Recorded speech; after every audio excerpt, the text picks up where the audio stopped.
Good morning, guys. Welcome to this Friday, January 30, last trading day of the month. And so far, the market has been getting a little bit more volatile. We're getting these tech earnings and Fed announcements and stuff coming out. And we had Apple earnings come out yesterday. I think that was a reasonable reaction. I forget. I haven't checked this morning what the actual price of that stock is, but it's Microsoft got punished hard. That was leaning hard on the on everything. See if I can find that thing here. I don't think I have an Apple stock here. There's Apple. There's down at Barclays show. So no big reaction on Apple from based on the announcement yesterday. So overall, tech earnings are coming out fast and furious, and market is showing some volatility back and forth there. Yesterday was one of those elevator down days. Yep, that's if you keep forgetting how it feels, but you keep getting reminded when it happens. You know how it goes. So starting off today, we are starting with a slight. We are kind of right back in the middle. Given the we retraced hard at the close yesterday, which closed actually pretty good. And then the overnight took it all the way down and then right back up again. So volatile, but we are definitely off the highs. We're back in this lower range again. So I'm just back range bound really. That's kind of where I'm at. So this attempt to take this higher did not go anywhere, and it just kind of get right back to where we were. Now with news we have this morning, we have a PPI number coming out at 8:30, so that I think they bumped the margins or PPI at 8:30. Chicago Chicago PMI at 9:45, and that's about it. So PPI and Chicago PMI 8:30, 9:45. That's what you got on tap for today. So I'm just starting off range bound with this. I mean, it's okay. So market is not ready to extend to the upside. Today's going to be the key question for today is how they're going to run down here and take out these lows. I mean, you had this low here at the this one's a little bit. This guy. Hang on. This guy's going to be down here. Drop this support area. I asked a few ticks. Include that little run. There you go. So starting off this morning, the key question is, are they going to take out these areas, the 69.15s and the 6900s for rotations up again? If both of these come out, I think we may have a problem. So this could very well be the start of something, or it could just be a range bound trading day going into the end of the month. But we are at the end of the month, so you can probably count a little bit of volatility due to that. But it's on Monday we're trading in February, month of February. So starting off range bound, watching these lower support areas, just watching them just in case we get this sell off, and you'll know it if you get another day like this, it started running this lower, taking out these support areas. I think we are seeing the beginning of a changing capital flow, at least in the short term. Maybe a correction in the works at that point. So that's kind of the concern. But when this part of the year is not completely I mean, you usually get a little bit of volatility February into March, and then a rally going into the summer. But that's just big picture stuff, and it does not need to happen like that or anything. It's just a thing that happens more than often, I should say. So we'll start off range bound. We're going to watch these lower areas of support, 69.15 and 6900, and if they come out, just stay on the short side at that point. Now, yesterday's trading was massively sloppy in terms of sticking in the trade. So the rotations were big. In other words, you get in a trade, you have break even, you look to have a great trade going, it reverses right back, reverses the whole range, gets you out, and then some, and then it starts heading back again. It just churns everything. So you had to be probably willing to trade with a little bit bigger stops if you're going to be able to sit in those trades. I mean, man, how many shakeouts I had yesterday was not even funny.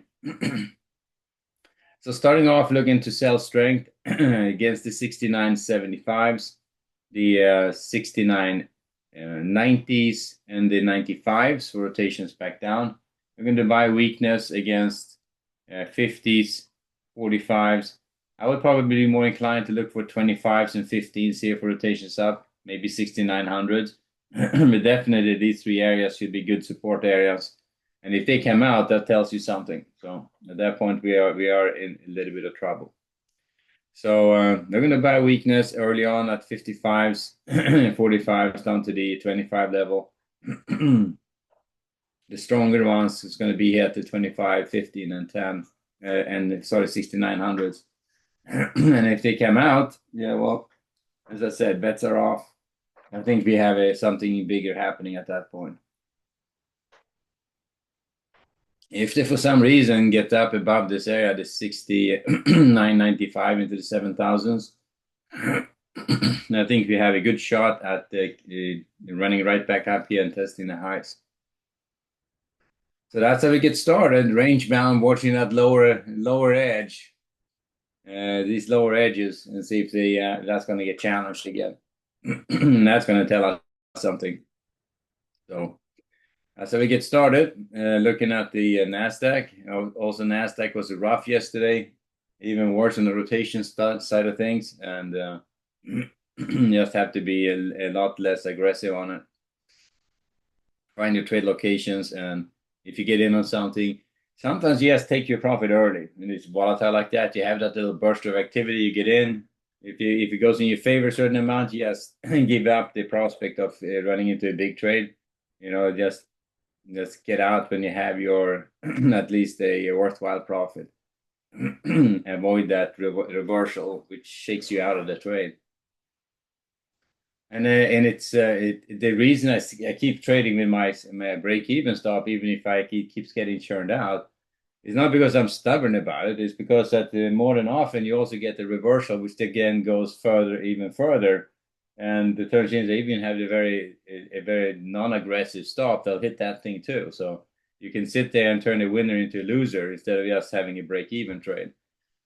And a few of those, and then you're in revenge trading mode, right?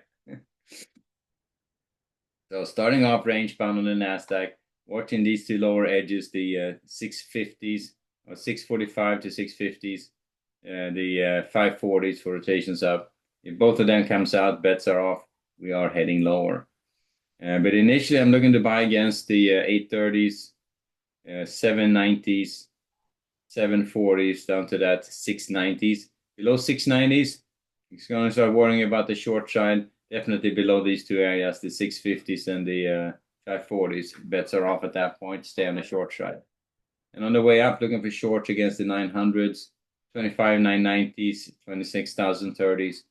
If they can get up above the 26,000s again, I think we are back in action. But as you can see, anyone's guess. I mean, this is grind to the upside, and then elevator down. Boom. And then if they take out the lows here and start going, yeah, then we may have something bigger going on, and that would not be good. That would be say right up here at the highs, elevator down, holding in this lower range. Now, if they get up above that 26,000s again, we may have a shot at heading higher, but if they start taking out the lows below, especially below the 400s, all bets are off at that point. So, I mean, I would already below that, as I said, 540s, leaning on the short side and see if this is just starting a bigger correction. So I would not be surprised if that happens. I mean, it's the market has run up pretty good, so 5-10% correction could certainly happen. Now, another thing is going on, gold is getting smacked. So, I mean, gold is down huge. So remember, they were up at 550, 500 somewhere, 5,600. They're down to 5,100 right now. They're moving like crazy. I think it's pretty much untradeable right now. If you try to trade futures, unless you trade with huge stops, and you just have to avoid trading it. Oil is not doing much either. They traded up a little bit, so a little bit higher. They're up at the 65 range right now. And I think it could be something to do with the Iranian situation. We'll see. because they are getting there, they're getting pretty close to probably doing something there with that in that Middle East situation. So range bound trading to get started. Given the sell-off and the retracements we have, I'm watching for potential retest of these lows, maybe lower. But it could go either which way, and it's super volatile. Let's have to trade it as such. Finally, looking at the bonds, I had my trade on the bond market. I had it started to go in my favor. I had two tradable ticks late session after the analysis. I was holding out for a little bit for the retracement, but I ended up getting retraced and stopped out. So I ended up with a break-even trade on that one. So that was not much for like 2 hours sitting in a trade, but that's the bond market for you. If it goes, then you'll be happy, but if it doesn't, then it's just not going to happen. But then when it opened, it just traded back down. You see, it was trading up here, and it was holding, then it overnight. Look at that. As soon as the market opened, they ran it all the way down. Like frustrating, isn't it? But that's how it goes. That's trading for you. Alrighty, guys, we'll wrap it there for now. Back to the ES, but I'm just going to say range bound trading on the bonds again. Same story there. So looking to buy weakness 1420, 1412.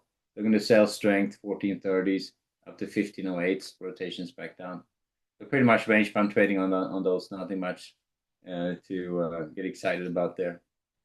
So we'll wrap it there, guys, and then see how this last trading day in January shakes out. You see, yesterday I was down like $180 or something with commissions given. I got myself in some trouble, but just had to be a little bit less aggressive. Trading when it's volatile, you can easily get yourself into some trouble. It's just and you can't really make the trades huge either, because then it's just if they run and get you, you'll have to be in a hole even deeper. So stick with the rules, and if it doesn't work, just sit on the sidelines instead. It's probably the better way to do it. Anyway, we'll wrap it there, guys. Good trading. I'll see you back at 11:30 for the next update. Ready, guys. Later.